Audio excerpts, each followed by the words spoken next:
Hello everyone, this is the video answer key to the review guide for Unit J, Thermochemistry.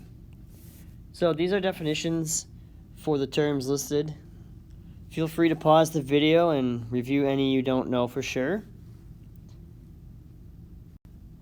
Here are the last 4 questions and responses to the front page. Again, feel free to pause it if there are any you're not certain of.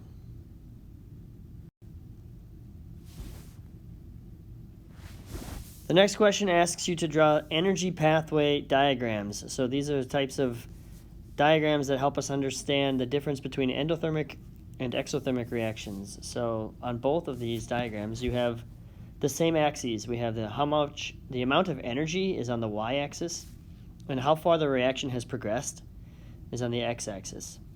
So both of these start with the reactants on the left, and then there's a spike or a bump up that represents this idea of activation energy. So it takes energy to start a reaction, whether that reaction is going to give off energy or whether that reaction requires energy. Regardless, it takes energy for this reaction to get started, and that little bump that gets you to the peak of this activated complex, the amount of energy that takes is called the activation energy. The difference in energy between the reactants and the products is called the change in enthalpy. That's delta H. Now, delta H and Q are both terms we have used for heat being transferred, and for both values, no matter which one you're talking about, if the value is negative, that means that the process is exothermic. If the value is positive, then it's endothermic. So this is a reaction that gives you a chemical equation and an associated energy change. So this entire equation right here is called a thermochemical equation because it has the energy and the chemistry. So this question gives you an amount of this chemical, which is ethanol. It gives you an amount of ethanol, and it reacts it with oxygen. So since we know like 1 mole of ethanol would release this much energy, all you need to do is you take the grams that are given, change them into moles, and then moles that are given are changed into kilojoules. So grams of ethanol to moles uses the molar mass, and since we're talking about 1 mole of ethanol, you take the enthalpy change for the reaction and apply it here. On the handout I gave in class, I said you can just pick one of these two. So the other one it's almost exactly the same sequence, except that this question is dealing with water. It's the same reaction for sure. So in this case, you need to use the molar mass of water to change milliliters to grams using the density of water, and then grams of water to moles. The only difference between the first and second one is the ratio of energy to number of moles. So because this whole reaction releases 1,368 kilojoules, that's the amount of energy released for 1 mole of ethanol, but for 3 moles of water, or 3 moles of oxygen. 2 moles of carbon dioxide are produced, and 3 moles of water are produced. So if the problem gives you amount of water, you need to use the molar ratio for the chemical of water. So it's 1,368 kilojoules for every 3 moles of water. So if you were doing the calculation for this, you set up the grams to moles to kilojoules, you end up with negative 54.1 kilojoules, which just means that you are releasing 54.1 kilojoules. So the question, how much energy is released? You could just say 54.1 kilojoules are released. It's important to demonstrate that it's plus or minus though, so you either say the negative here, or you literally write out the word released. Here are some definitions that were in the middle of this packet. Feel free to pause the video and record any you need. Here's another set of questions that you could have decided which one to do. The instructions said to pick one of these two.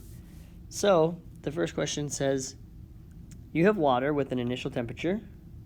How much energy must be added to raise the temperature to here? So this is going to use our calorimetry question, Q equals M times C times delta T, where M is the mass, C is the specific heat, these are the units, and delta T is change in temperature, and you always calculate change in temperature by final minus initial. So delta T is final minus initial. So you conduct this substitution, multiply the three variables together, you get an unknown number. This is the amount of energy. Using the rules for significant figures, you should end with only 3 significant figures. The other question is similar, except that in this case, we're not using water. It tells you the chemical we're using is silver. So you have to look up the value for the specific heat, and actually in this question, it tells it to you. But if you were to encounter a question on a test, or maybe you've seen this in your homework, for metal that's not water, you have to find its own value. So the specific heat is listed either in a table or it will be given in the question. So how much heat is needed requires the same formula, Q equals MC delta T. And so you substitute. In this example, the fewest number of sig figs is this one with 3 significant figures. So that's like 1,882,800 joules. So we're going to round that to the third significant figure. So 1.88 times 10 to the 6 joules.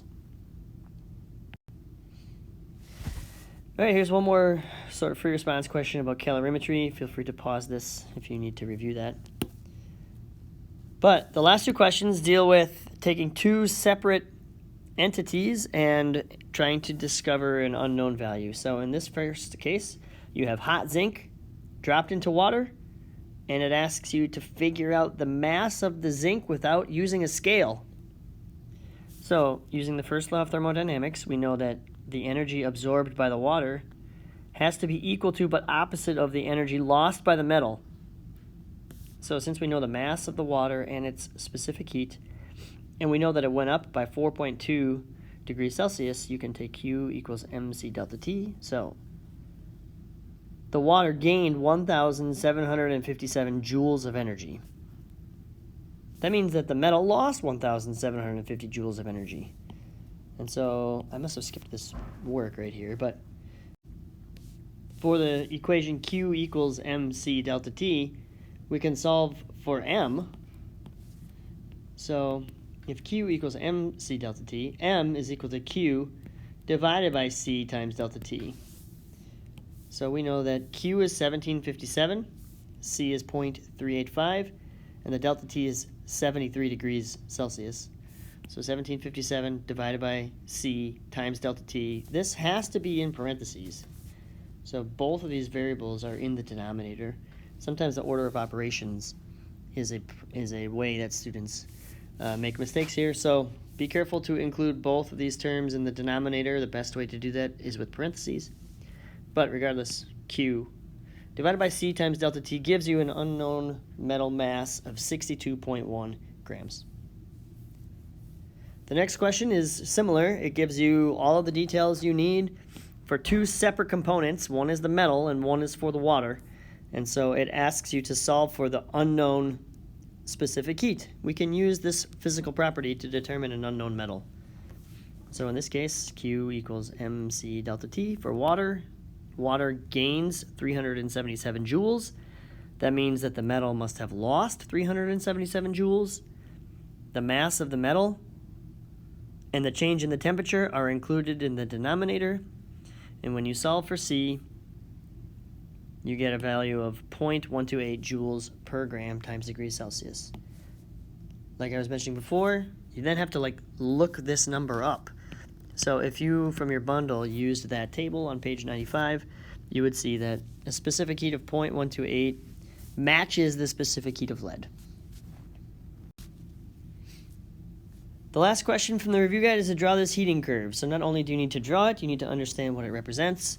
So on the y-axis, we always show temperature. And that's an important point here because while water is freezing or melting, its temperature doesn't change. It stays at 0 degrees until it is either completely ice, if you're freezing it, or if you're melting it, it stays at 0 degrees until it is all completely water.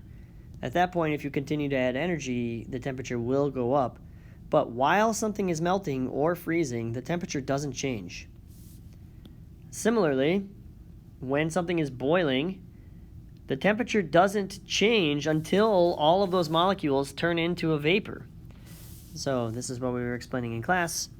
It's a burn from steam is a lot hotter than a burn from boiling water because the temperature of steam can go above 100 degrees Celsius.